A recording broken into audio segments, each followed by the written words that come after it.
Psalm 92 says, "It is good to give thanks to the Lord, to sing praise to your name most high, to declare your faithful love in the morning and your faithfulness at night with a 10-stringed harp and the music of a lyre. For you have made me rejoice, Lord, by what you have done.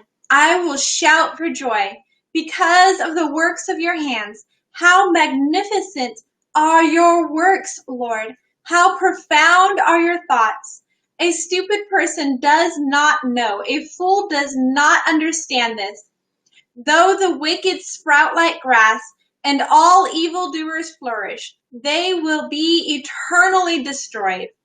But you, Lord, are exalted forever.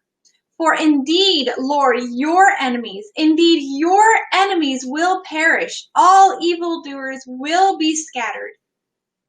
You have lifted up my horn like that of a wild ox. I have been anointed with the finest oil. My eyes have look at my enemies. When evildoers rise against me, I hear them. The righteous thrive like a palm tree and grow like a cedar tree in Lebanon. Planted in the house of the Lord, they thrive in the courts of our God.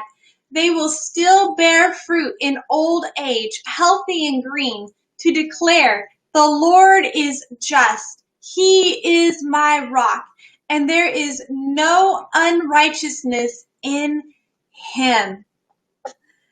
Psalm 92 is a beautiful song. Remember that the Psalms are the song book of the Old Testament, much like our old hymns books are in our churches today.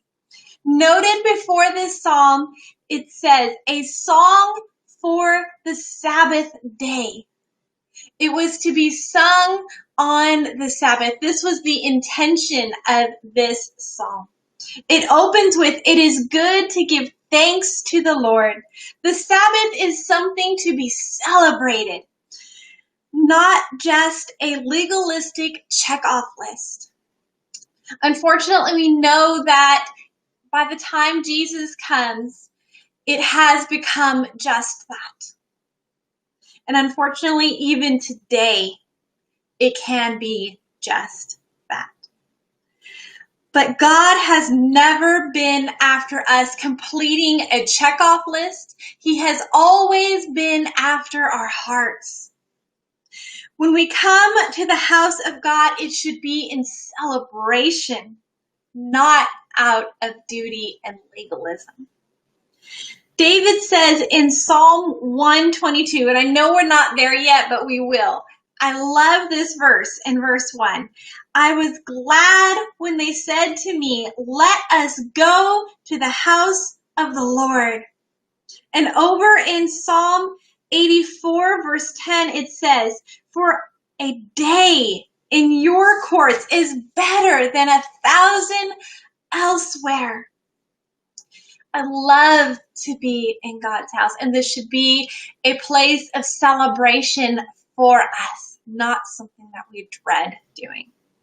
Verse 4, for you have made me rejoice, Lord, by what you have done. I will shout for joy because of the works of your hands. Everything that is in our lives comes through the hands of God, and we should rejoice and be thankful for the many blessings that he gives us. The psalmist says, the righteous thrive like a palm tree when they are planted in the house of the Lord.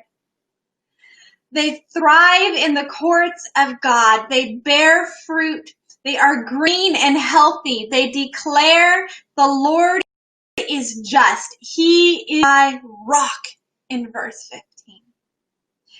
I love to be at church in the house of God. I love to sit and listen to those who have studied God's word well, that I might gain just a little more insight. I love to sit and read my Bible. I love to sit and dig and study deep into it. And I love to share God's word with others.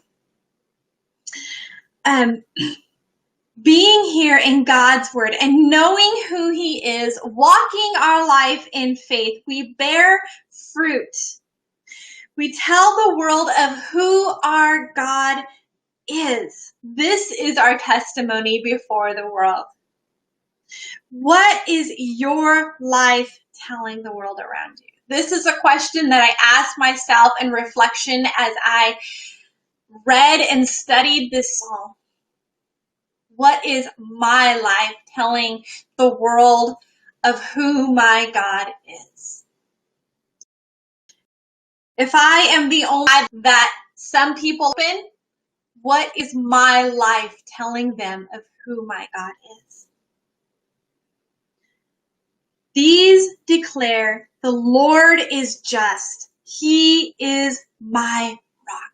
And I don't know about you, but that is what I want others to see in my life. That is my biggest takeaway from this psalm.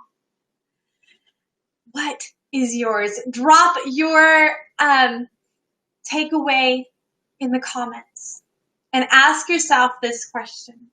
What is my life telling the world of who my God is? That is what I have for today, and I will see you next time.